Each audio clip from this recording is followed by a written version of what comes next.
The sky turned to ash, then every engine died. Imagine cruising at an altitude of 37,000 feet, and suddenly, all 4 engines stop working. No power, no thrust, just deafening silence. And just then, the plane starts falling from the sky. This is no tale by moonlight. It's what happened to British Airways Flight 9.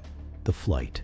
On the 24th of June, 1982, British Airways Flight 9 left Kuala Lumpur, Malaysia, and was headed to Perth, Australia. This flight was serviced by a Boeing 747-200 that carried 248 passengers and 15 crew members, bringing the number of people on board to 263. The flight crew consisted of Captain Eric Moody, an experienced pilot who understood the ins and outs of the Boeing 747, Senior First Officer Roger Greaves, and Senior First Engineer Barry Townley Freeman.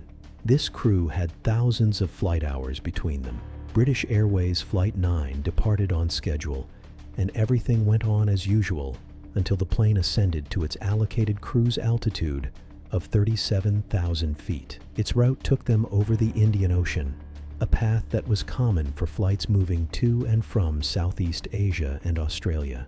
That said, weather conditions were favorable, and the radar showed clear skies ahead. In the cockpit, the flight crew did what they'd been trained to do: monitor instruments, conduct routine checks, and communicate with air traffic control at intervals. Everything seemed fine, but that was about to change. The incident begins. At about 2040 Jakarta time, the flight crew began to notice something unusual while cruising at 37,000 feet. They saw a glow outside the cockpit's windscreen that looked like the Elmo's fire. This is a weather-related electrical discharge that creates flames that are visible on aircraft surfaces during thunderstorms. It isn't new, and pilots usually encounter it during severe weather, but something was off.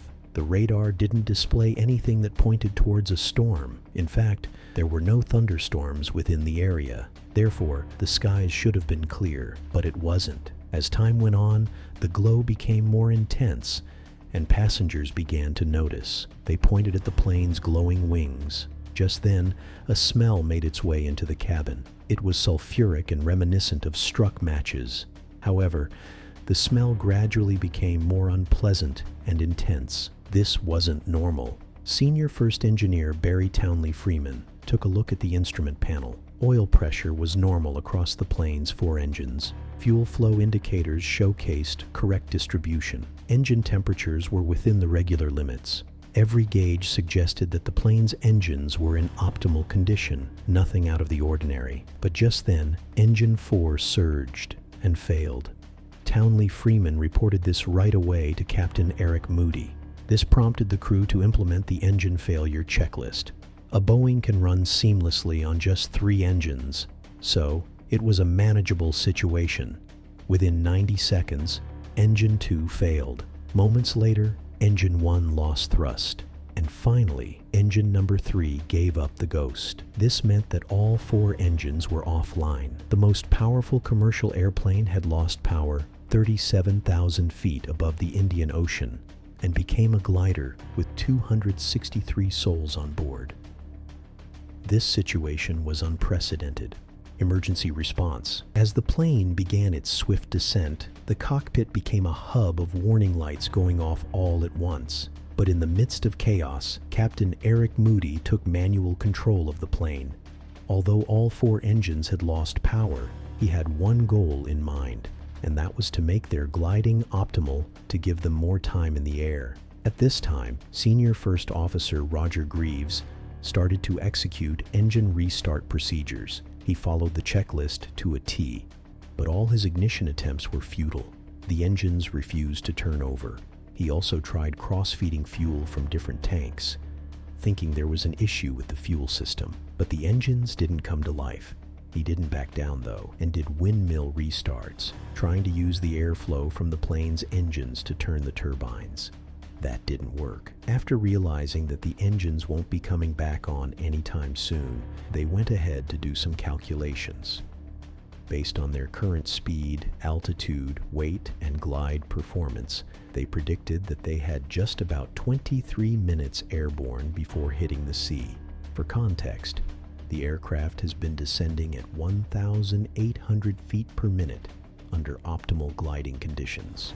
The situation was critical, and Captain Eric Moody decided it was time to inform the passengers. So, has turned on the public address system and uttered these words: "Ladies and gentlemen, this is your captain speaking. We have a small problem. All 4 engines have stopped. We are doing our damnedest to get them going again. I trust you are not in too much distress." Moody's delivery understated the severity of the situation, but this made sense, as panic would do no good. The flight crew established contact with Jakarta Air Traffic Control and declared an emergency. Air traffic controllers scrambled around to find the closest airport that British Airways Flight 9 could land at. While the Jakarta airport was the closest, the distance between the plane and the airport was great. This meant that an attempt to land would either be a hit or a miss. However, there was a fundamental issue. Nobody could pinpoint the root cause of why 4 engines failed like clockwork. There wasn't visible damage, no fire warning, and no fuel system errors. As such, no one could give a fitting solution. All the flight crew could do was try different things and hope for the best. The invisible threat. What the flight crew and passengers didn't know was that the plane had flown through a volcanic ash cloud. You see, Mount Galunggung, which was in West Java, Indonesia, had erupted earlier that day. This eruption was significant, throwing up volcanic material up to altitudes that surpassed 40,000 feet. The ejected ash plumes had drifted into commercial aircraft routes. So, how did volcanic ash go undetected? In 1982, aircraft didn't have systems that could detect them, and if they were in an aircraft's way, the pilot would fly into it because the radar couldn't recognize them. Talk less of showcase them as an immediate threat. At this point, you might be wondering, how does volcanic ash affect an aircraft? Volcanic ash isn't like weightless atmospheric particles. They have microscopic fragments of glass and rock. These elements are heat-resistant and can easily grind on surfaces. So, if a plane's engines take in volcanic ash while on high speed, a sequence occurs. First, it goes past the compression section and flies into the combustion chamber. When it gets into the combustion chamber, which is incredibly hot, it dissolves and clogs critical engine components. When this occurs, the engine chokes and fails. As British Airways Flight 9 waded through the volcanic ash, related particles blasted the outer shell of the aircraft. It also led to scrapes on the windscreen, prompting reduced visibility. As the aircraft descended to 12,000 feet, the flight crew had already made plans to ditch the plane in the ocean.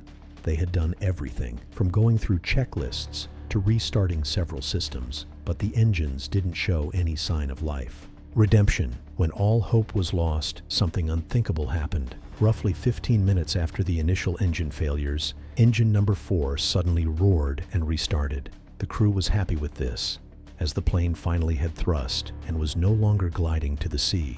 Just moments later, engine number 3 came back online. Engine 1 followed suit, and with 3 engines online, the aircraft could achieve flight without hassles.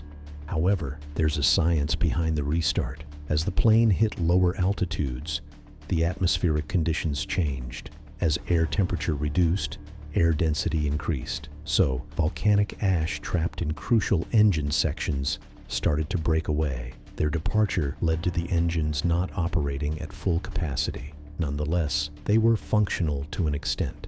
Although the engines couldn't produce full power, the crew set their course for Jakarta. At this point, however, they made sure that they were careful with throttle management, as pushing the aircraft's engines to the limit might result in another failure. Their approach to Jakarta was intense. However, Captain Eric Moody managed to land the plane successfully. All 263 passengers on board disembarked the plane without injury. For an event that could have been fatal, the fact that British Airways Flight 9 landed without incident was an aviation miracle. Aftermath. British Airways Flight 9 changed the aviation world. The International Civil Aviation Organization went on to create 9 volcanic ash advisory centers that monitor volcanic activities across the world and deliver warnings when needs be. That said, airlines have also developed volcanic ash protocols for their fleet of planes. Additionally, engine manufacturers have also created components that are resilient to volcanic ash and other harsh particles. With these regulations and add-ons in place, news about plane engines failing due to volcanic ash have become almost non-existent. Did you enjoy this video? Hit that like button. We create aviation-themed videos regularly. To be among the first to get wind of them once they're uploaded, hit that subscribe button. Thanks for watching. See you in the next one.